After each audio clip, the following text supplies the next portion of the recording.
ஆண்டுக்கு ஆண்டு தேதிக்கு தேதி 1000 இருக்குது சுபதினம்.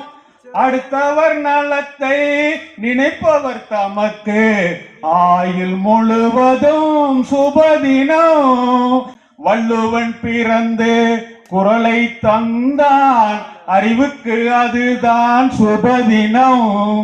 புத்தன் பிறந்து போதனை செய்தான், அன்புக்கு அதுதான் சுபதினம்.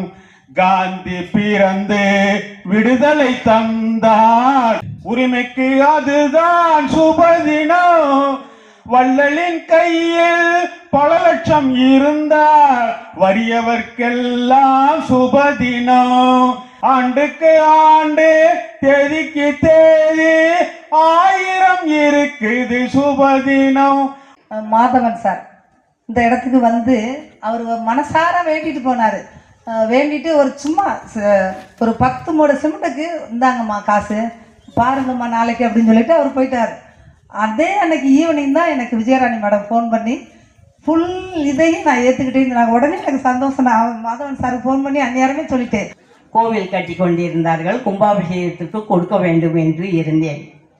இந்த கோவிலில் பங்காளிய சண்டைன்னு ஒன்று வரும், அது ஆரம்பிச்சிருச்சு கிராமத்தில். எங்கள் தாயார் வந்து சிவகங்கையில் நீ என்ன செய்தாலும் சிவகங்கைக்குத்தான் செய்ய வேண்டும். என்ன நான் வருவாய்த்துறையில் பணியாற்றிய பொழுது கூட யார் வந்தாலும் சிவகங்கை என்று சொன்னால் அந்த மக்களுக்கு வேண்டிய உதவிகளை நீ செய்ய வேண்டும் அப்படின்னு சொல்லுவாங்க. அது மாதிரி இந்த பங்காளி சண்டை வந்துருச்சு. இந்த பணத்தை எதுக்கு இவங்க கிட்ட கொடுக்கணும் இப்படி யோசிச்சுக்கிட்டு இருக்கேன். என் பையன் யூஎஸ்ல இருந்து வந்திருக்கான்.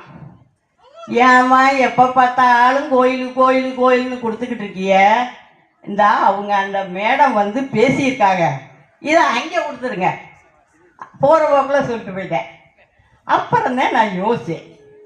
அன்று தற்செயலாக சரளா பேசுகிறார்கள் மேடம் இந்த மாதிரின்னு ஒரு அவங்க ஆரம்பிச்சிருக்காங்க. எனக்கு எதுவுமே என்னன்னே தெரியாது. நான் சென்னையில் இருக்கேன், இங்கே ஒர்க் பண்ணிட்டு காரைக்குடியில் ஒர்க் பண்ணிட்டு ராமநாதபுரத்தில் துணை ஆட்சியராக இருந்து ரிட்டையர்ட் ஆகி சென்னையில் இருக்கேன். இப்போ பண்ணிக்கிட்டு இருக்காங்க. கோவில் எங்களோட தாங்கிறாங்கன்னு அவங்கள வச்சுக்கிறட்டும், நீங்கள் இந்த கோவிலுக்கு செய்யுங்கள். நம்ம குடும்பத்தால், நம்முடைய கிராமத்தால், சமூகத்தால் ஒதுக்கப்பட்டு ஓரங்கட்டப்பட்ட ஒரு சமூகம்னா அது அறிவுசார் குறைபாடு உள்ள சமூகம் தான் நான் சொல்லுவேன்.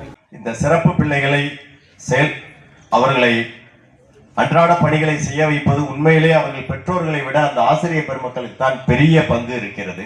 மனநலம் கொண்டு இருக்கின்றவர்களை எல்லாம் இவர்கள் தத்தெடுத்து இங்கே சேர்த்து நல்ல நிலைமைக்கு ஆளாக்கி அனுப்பியிருக்கிறார்கள் என்பது நான் நன்கு அறிந்த உண்மை. ஆகவே அவர்களை நான் பாராட்ட கடமைப்பட்டிருக்கின்றேன்.